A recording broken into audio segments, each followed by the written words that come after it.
Durand শুরু হয়েছিল মোহনবাগান ইস্টবেঙ্গল খেলা দিয়ে, এএফএ সুপার কাপের খেলা করছে সেই না মোহনবাগান ইস্টবেঙ্গল দিয়ে।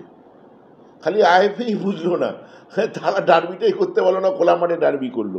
বাকি সবাই দেখুন ডার্বিটাকেই মূল উদ্দেশ্য, সেই না এক গ্রুপে রাখলো মোহনবাগান ইস্টবেঙ্গলকে। এবং সম্ভবত যেরকম গ্রুপ দেখছি তাতে মহারণও আসতে পারে ওই গ্রুপে, এভরি পসিবিলিটি। তো তো সেই কারণে টিম আছে যখন খেলবো সেখানে ভাবনা চিন্তা করতে হচ্ছে। এবং অবশ্যই পরশু দিনের মুম্বাই ম্যাচ অবশ্যই খুব কঠিন একটা ম্যাচ হতে চলেছে। এবং আমরা দেখলাম গ্লেন মার্টিন সেই স্ট্রাইক লাইনে রয়েছে, সাহাল আব্দুল তিনি সদ্য প্র্যাকটিসে যোগ দিয়েছেন, তো কতটা আত্মবিশ্বাসী? দেখুন, আমাদের এতগুলো প্লেয়ার ইঞ্জুরি হয়ে যাওয়াটা টিমটাকে একটা ধাক্কা দিয়েছিল।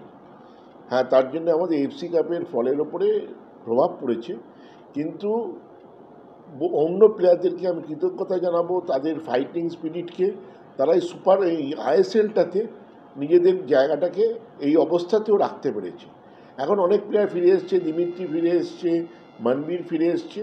আশা করি মুম্বাই ম্যাচ ডেফিনেটলি শক্ত ম্যাচ। আইএসএল দেখুন, আইএসএল যত এগোবে, এই যে 3টে ম্যাচ আছে আমাদের 20, 23, 27, 3টে আমি মনে করি হচ্ছে এমন একটা ফেজ যেটা হচ্ছে সবচেয়ে কঠিন, এবং সেখানে সবচেয়ে বেশি যাকে আমরা ফিল করব যার না খেলাটা, সেটা হচ্ছে আনোয়ার।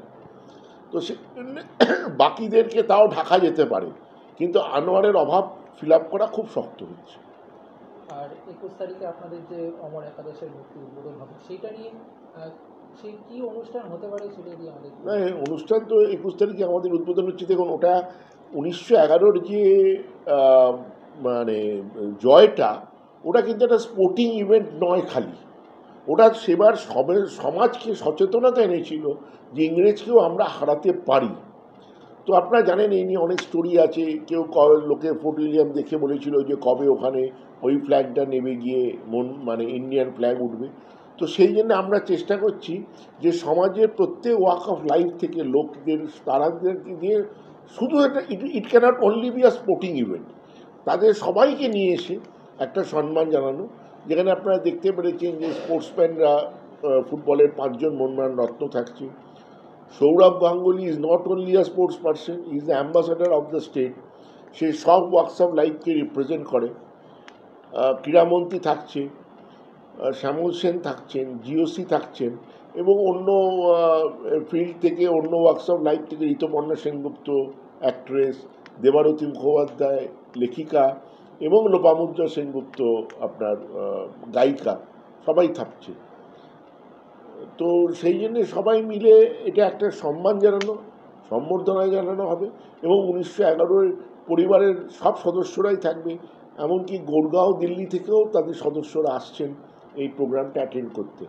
আপনারা দেখেছেন আগে এই নিয়ে অনেক বিতর্ক হতো যে 1911 পরিবারদেরকে অনেক প্রোগ্রামে ডাকা হতো না, কিন্তু এখন আমাদের সঙ্গে ওনাদের সম্পর্ক অত্যন্ত ভালো। ওরা প্রত্যেক প্রোগ্রামে আসে, এই প্রোগ্রামে তো থাকবেই।